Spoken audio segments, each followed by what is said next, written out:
sene önce ve 1988 yılında پێش سیوێک ساڵ و لە ساڵی 1970 لە عێراقدا ڕژێمی سەدام حوسێن 5,000 هاوڵاتی لە شاری هەڵەبجەدا بە چەکی کیمیاوی کوشت. لە نێو مردووەکاندا کەسێک هەبوو بە ناوی عومەر خاوەر، کۆرپەکەی لە باوەش گرتبوو ئەیویست هەڵبێت، بەڵام خۆی و کۆرپەکەی باوەشی گیانیان لەدەستدا بوو. ڕۆژنامەنووسێک شەهیدی ئەو تابلۆیە ئەبێت و وێنەیەکیان ئەگرێت. دواتر ئەو وێنەیە کۆمەڵکوژی هەڵەبجە بە دنیا ئەناسێنێت و ئێستاش عومەر خاوەر و کۆرپەکەی بوون بە سیمبولی کۆمەڵکوژی هەڵەبجە. ئێستا لە بەرامبەرمدا ڕەمەزان ئۆستورک هەیە کە وێنەگری ئەو وێنەیەیە. بەڕێز ڕەمەزان، لە سەرەتاوە ئەتوانن خۆتان بناسێنن؟ Benim adım Ramazan Öztürk. Yaklaşık 43-44 yıldır gazetecilik yapıyorum. من ڕەمەزان ئۆستورکم، نزیکەی 43 بۆ 44 ساڵە بە ڕۆژنامەوانیەوە خەریکم. خەڵکی شاری مەڵاتیام لە تورکیا و بەڕەگەز کوردم. لە گەورترین ڕۆژنامەکانی تورکیا دەکارم کردو تاکو ئێستاکە. زیاتر بە ڕۆژنامەوانی جەنگەوە خەریک بووم. ئەتوانم بڵێم لە ساڵی 80کانەوە تاکو ئێستاکە جەنگی ناوچە جیاوازەکانی دنیام بینیوە. بەدڵنیاییەوە لە نێو ئەمانشدا جەنگی عێراق ئێران هەیە. لە کاتی جەنگی عێراق ئێرانیشدا شاهیدی بەرخودانی کوردەکان بووم دژ بە سەدام، هەتاکو شەڕەسەختەکانیش. لە نێو پرۆسی ئەنفالیشدا کە هەڵەبجەی لەخۆگرتە بوو بەداخەوە بە چاوەکانی خۆم بینیم. بە وێنەکانی منەوە کەیسی هەڵەبجە بە دنیا دەبڵاو بووە. ئێستا کاری دۆکۆمنتاری دەکەم لە ڕابردوودا و لەسەر شاشەی تەرەتا دۆکۆمنتاریەکانم لە 100 وڵاتی جیهانەوە پەخشکراوە. لە تووشیادا کەناڵێکی کوردی هەیە. جارە ناوی تەرەتە 6 بوو، ئێستا کردوانە بە تەرەتە کوردی. من باسی ئەوەی جاران ئەەکەم چونکە لە دامەزراندنیدا هەوڵێکی زۆری منی تیادا بوو. زۆر ئاگاداری کەناڵەکانی ئێستانیم. لە 5 پرۆگرامی جیاوازە 175 دۆکۆمنتاریم بەرەمهێناوە لەسەر کولتور و هونەر و چیرۆک و تەندروستی و بازرگانی لە ناوچە کوردیەکاندا. هەر یەکان نزیکەی 45 خولەک بوون. ئێستاکەش دۆکۆمنتاری بەرهەمەهێنم. خەریکی دۆکۆمنتاریەکەم لەسەر مێژووی کوردەکان. نزیکەی 10 ساڵە هەوڵ و توانان بەکارهێناوە بۆ ئەم دۆکۆمنتاریە. ئەمە فلیمێکی دۆکۆمنتاریە. هەم باز لەوانە ئەکات کە خۆم وەک ڕۆژنامەنووسێک بینیم و تایدا ژیاوم، هەم باز لە مێژوو ئەکات کە باز لە سەردەمی سەدام و دوای سەدام و ئەمڕۆ ئەکات. Peki siz کە کۆمەڵکوژی هەڵەبجە ڕوویدا ئێوە لەکوێ بوون و چۆن گەشتن هەڵەبجە؟ Şimdi Halepçe katliamından önce, yaklaşık bir 10 ay önce دەمانگ پێش جینۆسایدی هەڵەبجە وەک ڕۆژنامەنووسێک لە تووشیاوە چوومە بەغدا. دواتر لەوێ ڕام کرد و دوای بڕینی دەیان خاڵی پشکنین گەشتمە سلێمانی. بەڵام ئەو کاتە هێزەکانی ڕژێم و پێشمەرگەکان شەڕێکی سەختیان ئەکرد. من بەناو ئەو شەڕەدا تێپەڕیم و چوومە بەری پێشمەرگەکانەوە. دواتر گەشتمە تاڵەبانی. لە ڕاستیدا ئەمە چیرۆکێکی دوور و درێژە. دۆکۆمنتاریکیشم باز لە هەموو ئەمانە دەکات. دواتر گەڕامەوە تووشیا. ئەم سەرکێشیە 63 ڕۆژی خایاند. هەر بۆیە شارەزای ناوچەکە بووم. لەو سەردەمەدا و لە سلێمانیدا لە کاتی شەڕ و هاتوچۆ بە شاخەکاندا لەگەڵیاندا بووم و شارەزا بووبووم. ڕۆژێک لەسەر کارەکەم بووم لە تەلێکسەوە هەواڵێک هات. ڕەنگە ئێستا نەزانن تەلێکس چییە. ئامێرێک بوو کە هاواڵی بەپەلە ببوایە زەنگی لێ ئەدا. من سەیرم کرد نووسرا بوو ڕژێمی سەدام هەڵەبجە و دەوروبەری بە چەکی کیمیایی بۆمباران کردووە. منیژوتم ئەگەر بەڕاستی چەکی کیمیایی بەکارهێنا بێت ئەوە قوربانی زۆری تیادایە. بەهۆی ئەوەی شارەزای ئەو ناوچەیە بووم مۆڵەتم لە بەڕێوەبەرەکەم وەرگرت و کەوتمە ڕێ. یەکەم جار گەشتمە ئێران. لە ئێران ڕۆژنامەوانی تریشی لێبوو کە لە ناوچەی جیاوازەوە هاتبوون.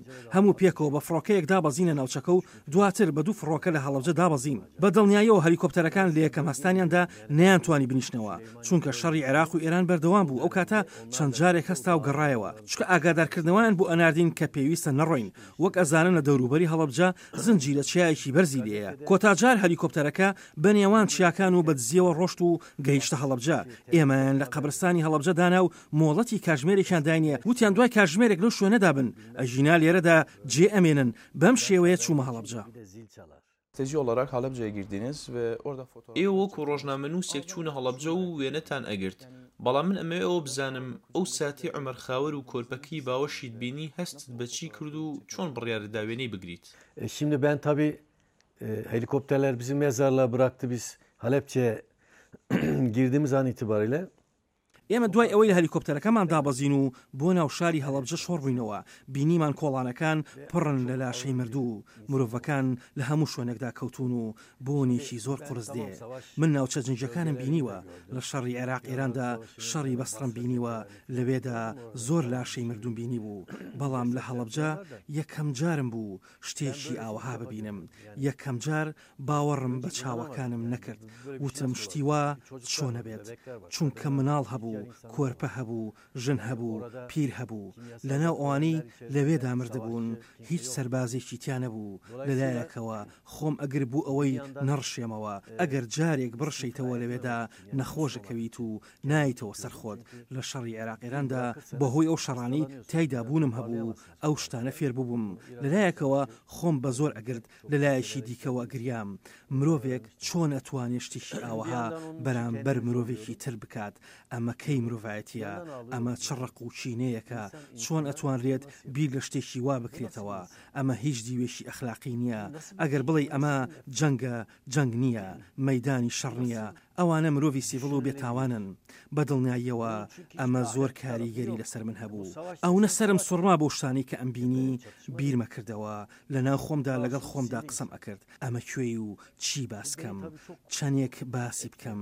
چەند پەڕەن پێویست ئەبێت بۆ نووسینی ئەمە لە ڕۆژنامەکاندا چەند بەشێکت ئەدەنێ و چەند وێنەیەکدا ئەنێن بەڵام ئەمە کۆمەڵکوژێکی ئەوەنە گەورەیە ئەستەمە لە نێو پەڕە و کتێبەکاندا جێبێتەوە بیرم لەمانە ئەکردەوە ئەو کاتە ئەمەم بە خۆم ئەوت خۆت کۆبکەرەوە ڕەمەزان کارەکەت بەرپرسیارەتیی خسۆتە سەر شانت و تۆ بۆ ئەوە لێرەی هەر بۆیە دەبێت بە باشترین شێوە ئەمە بە دنیا بگەێنیت ئەبێت ساتێکی زۆر مانەدار تۆمار بکەی کە بە تەنها ئەم کۆمەڵکوژیە بۆ دنیا بگەێنیت ئێمەش بڵاومان کرد و کڵاوی دەمامکی غازمان کردە سەرمان سەربازە ئێرانەکان هەبوون و ئیزنیان نەئەداین لە شوێنێکدا زۆر بمێنینەوە نەمانتوانی تاخولەشێک لە شوێنێکدا بمێنینەوە لەلایەکی ترەوە گوێمان لە دەنگی فڕۆکەکانی عێراق بوو شوێنەکە داخرا بەڵام گوێمان لە دەنگیانە بوو تاوناتاوێکیش موشکبارانی هەڵەبجانە کرد لەو شوێنەی کە ئێمە دابەزین لەبەرەوەی هیچ مرۆڤێکی زیندوو نەمابەوە کەسی لێ نەبوو پرسیاری لێ بکەین لەبارەی شتێکەوە هەم لەگەڵ هەوڵداندا هەم لەگەڵ کاردا پێشبەرچێمان ئەکرد کە چوینە کۆڵانێکەوە و دواتر نایمزانی عومەری خاوەر ئەو پیاوە بەتەمەنە بەسەر کۆرپەکەیدا کەوتە بوو ڕوخساری کۆرپەکە منی ڕوخاند ئەو نەبێتاوانی لێوەی ئەدرەوشایەوە ینی کۆرپەیەک کە چەند ڕۆژێکە هاتوۆتە دنیاوە هیچ شتێک لەباری ئەم شەڕەوە نازانێ زیانی بە کەس نەگەیاندووە من لەوێ بێتاوانترین حاڵەتی مرۆڤەکانم بینی لەدڵی خۆمدا وتم تەواو ژمارەیەکی زۆری وێنەم گرت ڕۆژنامەنووسی ترم زۆر لەگەڵ بوو نازانم متمانەیان نەبوو یان هەروە بە سادەیی سێریان کردبوو ئەوان ئەو دیمەنەیان نەدی بوو دوای دوورکەوتنەوەی گروپەکان زوو ئەیان ژماردەوە بۆ ئەوەی دڵنیا بنەوە کەسون نەبووە بۆیان دەرکەوت منیان لەگەڵ نیم من ئەوەنە تێکەڵی وێنەکان بووبووم سەربازێکی ئێرانی گرتمی وتی تۆ تێکچووی بۆمبارانمان ئەکەن ئەبێ زوو بڕۆین بەڕاکێشان منی دوورخستەوە چوینە گەڕەکەکانی تریشەوە چوینە سەر ئەو ڕێگایی بەرەو ئێران ئەڕوا لەسەر ڕێگاکانی ئەوێشدا مرۆڤەکان بە کۆمەڵ مردبوون هەندێکیان لە نزیک ئاوەکانەوە مردبوون ڕۆشتبوون ئاو بکەن بە ڕوومەتیاندا ئاژەڵی مردوش هەبوو لەبەرەوەی چەکە کیمیاوەکان 5 جۆر بوون لە شوێنی جیاوازدا فرێدرابوونە خوارەوە و موشکبارانی ڕێگەکانی دەرچوونیش کرابوو مرۆڤەکان نەیانتوانی بۆ ڕزگار بن بەداخەوە ئەوانەی پێوە بوون ژیانیان لەدەستدا کە چوینە ژووری ماڵەکانەوە بینیمان مرۆڤەکان خەریک بوون نانیان نەخوارد لەسەر سفرەی نان خواردن وفاتیان کردبوو هەندێکیان منداڵەکانیان خست بۆ باوەشیان بۆ ئەوەی بیان پارێزن بەڵام خۆشیان گیانیان لەدەستدا بوو مناڵەکان ویستی بیان ڕابکەن دەرگیان کردبووە نیوەی لە دەرەوە بوو نیوەی لە ژوورەوە بوو بەو جۆرە وفاتی کردبوو کچی 7 ساڵان هەبوو هەوڵی دابوو برا بچووکەکەی ڕزگار کات جەستیان سوتا بوو ئەو 5 جۆرە چەکە کیمیاویانش هەر یەکەیان کاریگەریکی جیاوازی هەبوو بەڕاستی وشەیەک نادۆزمەوە باسی بکەم ڕەنگە بە تەواویش نەتوانم باسی لێوە بکەم لەوێدا تەنها یەک پیاوی بەتەمەنم بینی ئەویش لە نێو شارەکەدا نەبوو لە دەرەوەی هەڵەبجە دۆزیمەوە پیاوێکی بەتەمەن و داماو بوو سەری سوڕما بوو نەی ئەزانی بڵێ هەموو مرۆڤەکان مردوون ئەوانەی کە بریندار بوون برابوونە ناوچە جیاوازەکانی ئێران لە ژیانمدا گەورەترین کۆمەڵکوژی و جینۆسایدە کە بینی بێتم هیچ کۆمەڵکوژێکی گەورەم بە چاوی خۆم نەبینیوە وەکو هەڵەبجە بوو بێ هەڵەبجەی terk ettikten sonra siz o fotoğrafı yayınladınız. دوای جێهێشتنی هەڵەبجە و بڵاوکردنەوەی وێنەکە بەڕای ئێوە بۆچی بۆ ڕادێ سەرنجی جیهانی بۆ خۆی ڕاکێشا Şimdi aslında bunun şöyle bir hikayesi var, ilginç bir hikayesi var. لە ڕاستیدا ئەمە چیرۆکێکی سەیری هەیە.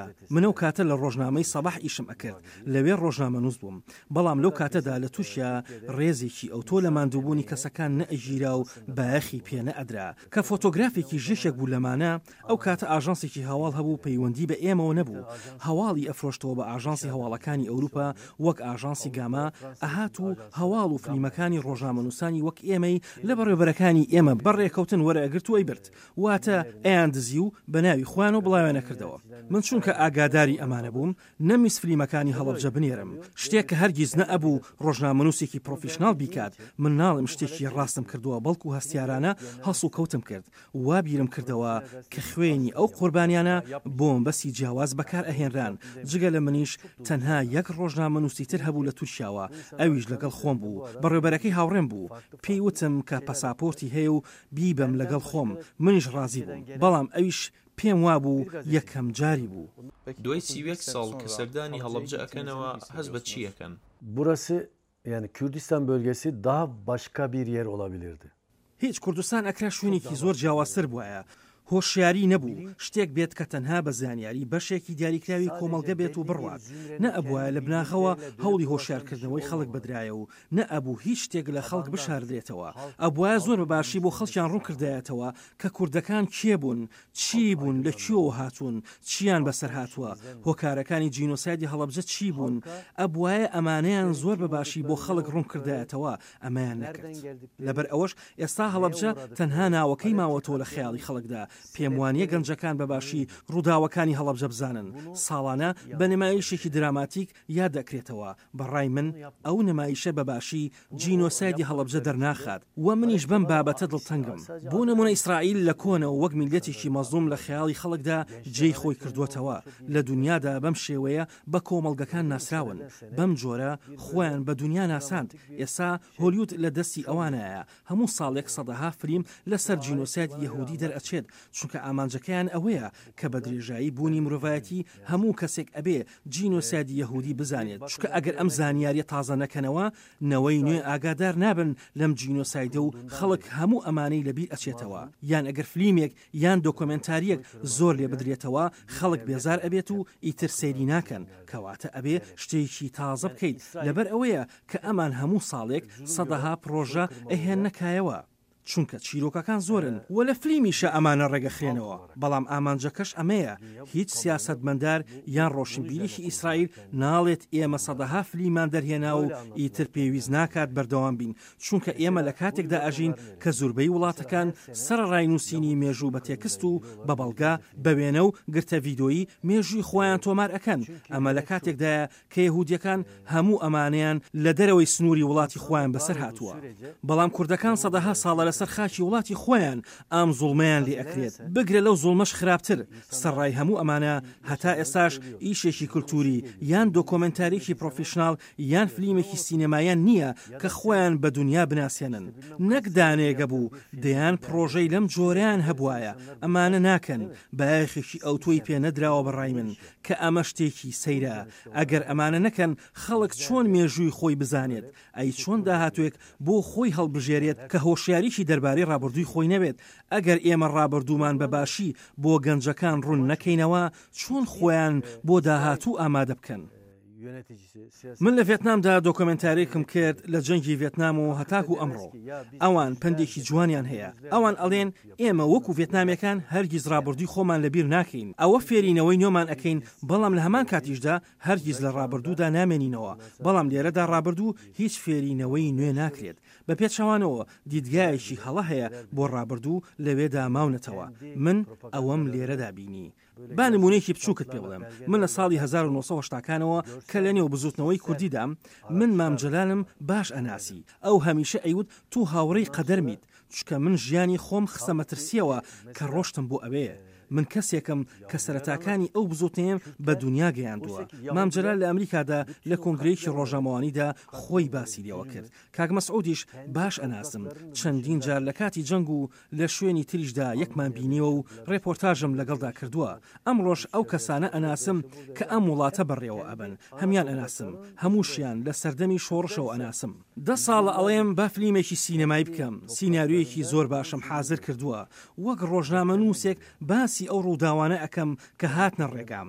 ئەم سیننارویە لە لیژنەی ڕۆشنبیری پەرلەمانی کوردستان پیاچوونەوەی بۆ کرا، قبول کرا، بگرە وتیان زۆر بە خۆشحاڵیەوە قبولی ئەەکەین، ڕاپۆرتیان لەسەر کرد، چوونە سەر تەلەڤیزۆن و کۆنگرەی ڕۆژنامەوانیان لەسەر کرد، وتیان پشگیری ئەەکەین و ئەمە ڕوئەدا. ئێستا چی بوو؟ 10 ساڵ تێپەڕیوە ئەم ڕۆژ بۆ ئەنجامدانی دۆکۆمنتارێک هاتوومەتە ئێرە، چونکە بەداخەوە هیچ هاوکاریەکم نەبینی. دۆکۆمنتاری دروستکراو نییە، حتمما کۆمەڵێک درامای تیادایە. نزیکەی ساڵێک پێوەی خەریک بووم و ئامادەم کرد، هەر بۆ ئەوەش لێرم. بەڕێز سەرۆکۆماری عێراق بەرهەم ساڵح داوەتی کردم بۆ ئەوەی بێم. لە ڕاستیدا پێشتر یەکمان بینی و پەیمانێکی پێدام لەبارەی ئەو فلیمەوە. ئەم جارە ویستم بیبینم، وتی باشە وەرە، منیش هاتم. هێشتا نەمتوانیەوە بیبینم. لەگەڵ کەسە نزیکەکانی کاک مەسعوددا کەوتمە پەیوەندیەوە ئەمەیە بیبینم، چونکە خێزانی بەرزانی گرنگترین پایی شۆڕشی کوردین، چونکە ئەم پرۆژەیە باز لە سەردەمی مەلا مستەفای بەرزانی ئەکات لە کۆماری مەهاباد، کۆڕە و جەنگی جیهانی دووەم و هەتاکو ئەمڕۆ درێژ ئەبێتەوە. من ئەمەوێ بۆ چوونی ئەوان وەربگرم، چونکە خێزانی ئەمانە لە نێو ئیشەکەدا بوون. لە ڕووی ئەخلاقیەوە بەبێ وەرگرتنی بۆ چوونی ئەوان نامەوێت دەست پێ بکەم. جارێک چاوەڕێم لە ماوەیەکی نزیکدا یەک ئەبینین و دوای ئەوە دەست پێ ئەەکەین.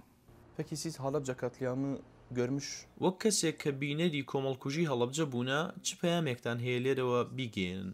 Mesajım şu, insanlar پەیامی من ئەمەیە ئەگەر مرۆڤەکان نرخی ئەو شتانە نەزانن کە خاوەنین، ناتوانن خاوەندارێتی خەیاڵەکانیشان بکەن.